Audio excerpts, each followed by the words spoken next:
Hey guys, how's it going? It's the British Fanboy here, bringing you another commentary on Battlefield Bad Company 2 this time around. Same map as my last commentary, but I really enjoy this map and I hope you guys do as well. So I've got a long commentary for you guys. I've got a 14.5-minute one. I don't often do 15-minute videos and stuff because it's a lot of effort to do a 15-minute video.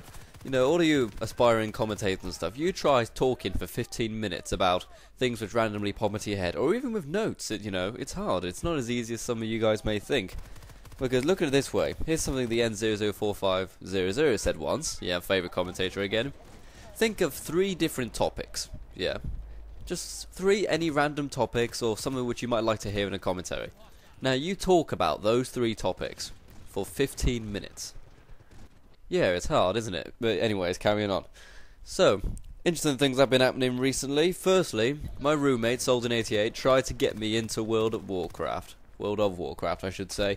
And he was doing a raid with all of his WoW buddies last night. He pulled it up onto his HD telly and stuff, his big, 30 and not 30. It's probably about maybe a 30-inch HD telly, playing World of Warcraft on that. He's like, okay, just watch this raid.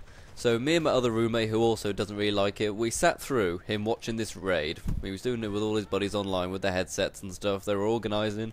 They were talking about tanking each other and all this stuff, which I didn't really understand. And then he made me a bet, saying, British Fanboy, I will give you £1 British for every level you advance after level 10. So if I got to level 11, he would give me £1. If I got to level 12, he would give me £2, etc, etc. So in theory, I could earn £70 or so. So I did. Downloaded the trial. Yeah. Fucking 10 gigabytes that thing was. Huge. Ridiculously huge trial. It's enormous. It's just like, I don't know, an elephant or something. And it's an elephant of a trial. And as he started playing it and stuff, I realised this is utter shit. Really didn't like it, I guess it's just for some people, and other people just really don't like it. It's like Marmite, okay? World of Warcraft is Marmite, except I like Marmite, so, maybe that's a bad example to use, I suppose.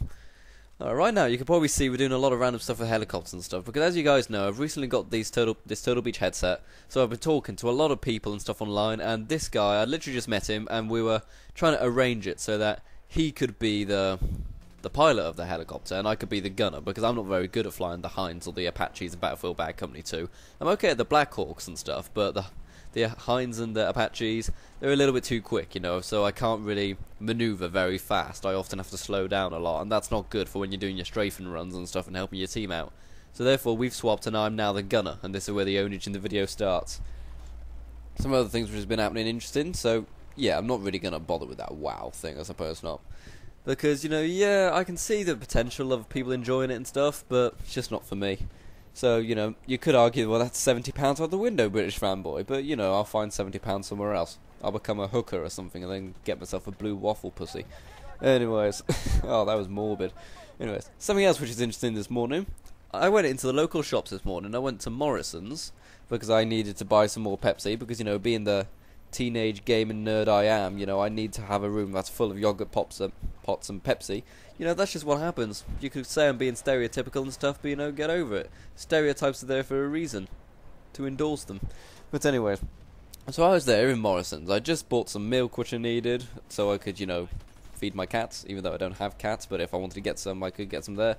And I was just leaving the store. And those security guys who claim all the money and the taxes and stuff on the tills or whatever it is? They go around with their big fluorescent jackets on. They've got those big helmets with the visors on and with the blue van outside. Just little private security guys who take the money to and from the banks and stuff.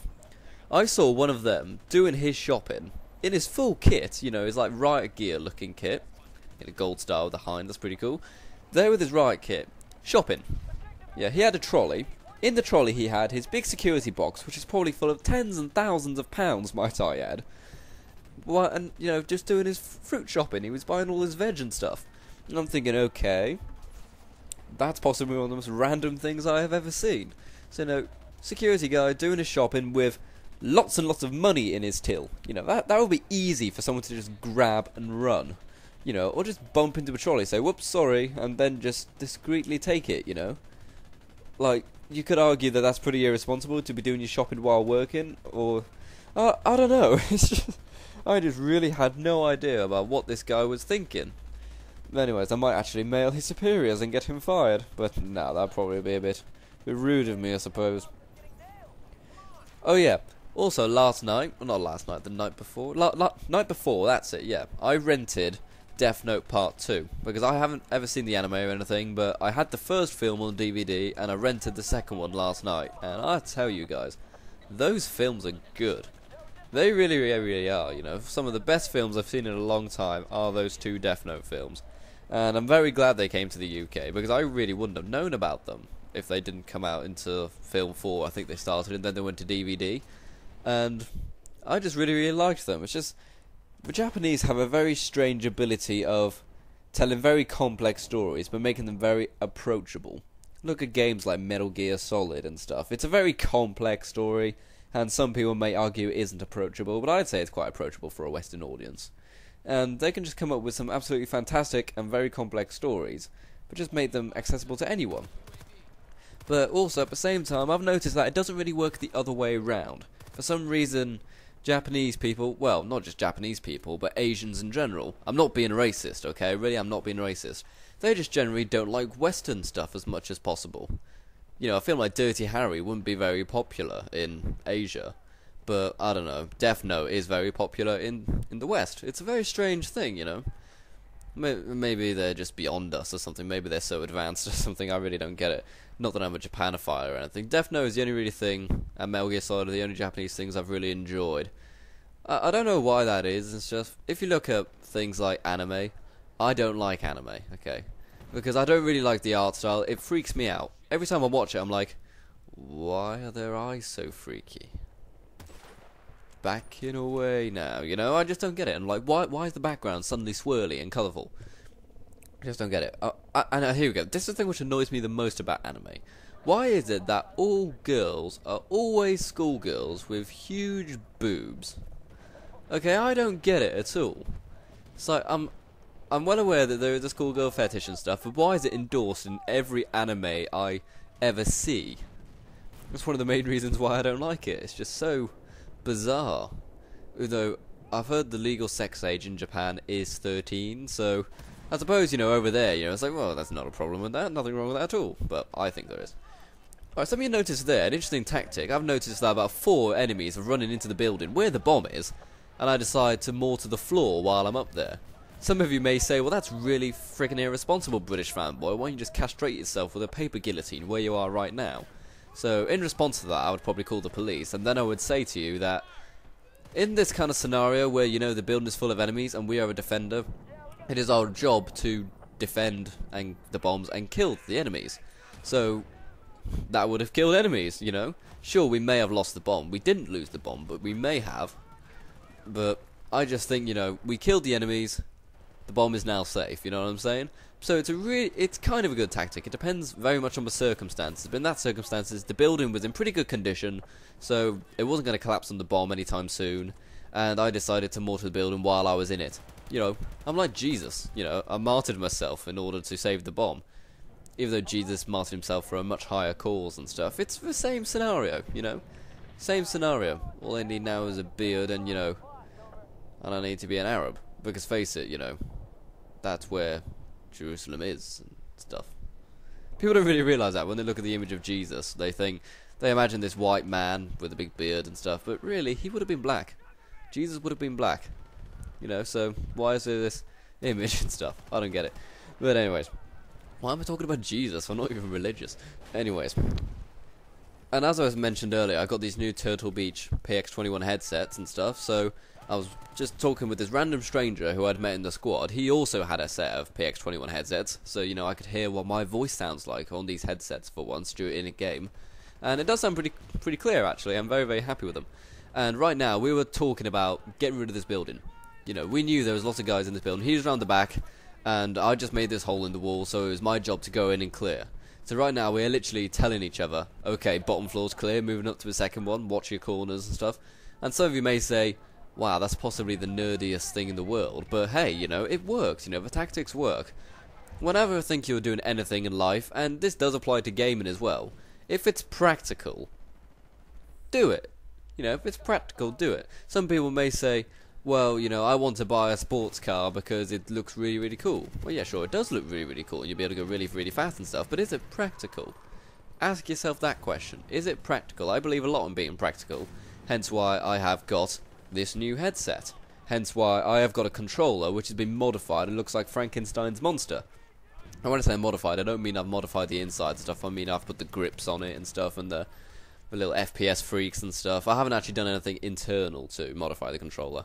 I don't think I would ever do anything internal to modify my controller, because one, people may call you a cheater and stuff for doing it, and also, you know, the only thing I would do would be like an LED or something. I wouldn't ever do anything like a rapid fire button or anything like that. I think that's too far, because then you're just giving yourself an advantage over other people, and then, you know, you can go and eat a dick pavlova. But yeah, I like having my grips and my FPS freak and stuff, because they do give you an edge, but not so much of an edge that it feels like you're cheating. And it's the same for this headset, you know. People say you can't really sound whore on the PX21s, but I found that if you turn it quite loud on a game with very large maps like Battlefield, you can do it quite well, actually. In a game like Call of Duty, which has smaller maps, you can't really sound whore, because there's just so much sound going on all at once, and it doesn't really work out. But I find that in a game like Battlefield and Uncharted 2, it works quite well as well. As you guys probably can tell, I'm a PS3 gamer, so I play a lot of games like MAG, Uncharted 2 and stuff like that as well.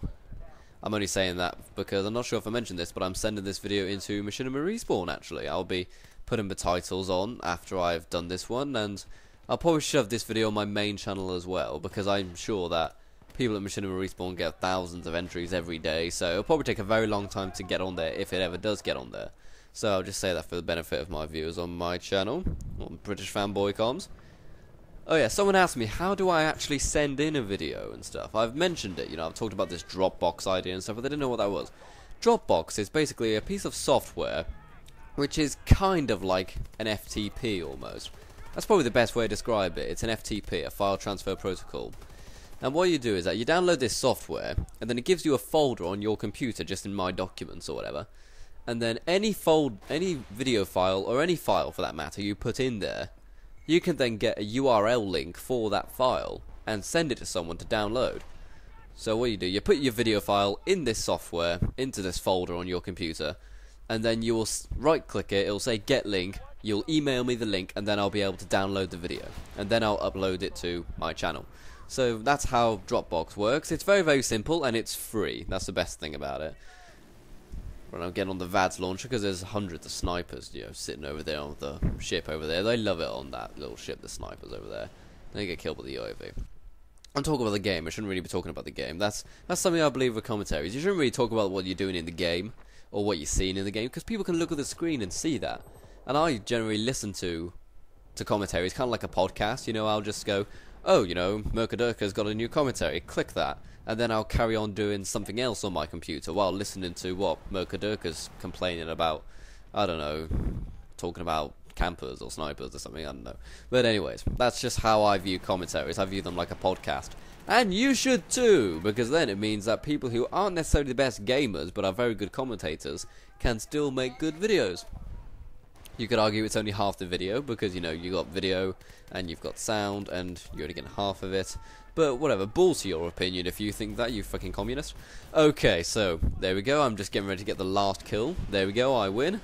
And that has been my entry into Machinima Respawn, and it has also been another video on British Fanboy Commentaries. I hope you guys enjoyed it. Remember to send in your videos via Dropbox, now we've talked about that. And also, give me your thoughts on, like, Japanese and Western games versus each other and stuff, because Red Dead Redemption's been selling very well in Japan and stuff, but that's one of the only times it's happened, really, so it's quite interesting. So yeah, that's just my little thoughts on the commentary and stuff, and I look forward to seeing your comments. Ooh, look at all those medals I got, even the gold star and the hind, I'm very happy with that. And I got the gold squad and stuff, you know, very good. See you around, guys. British Fanboy has AIDS.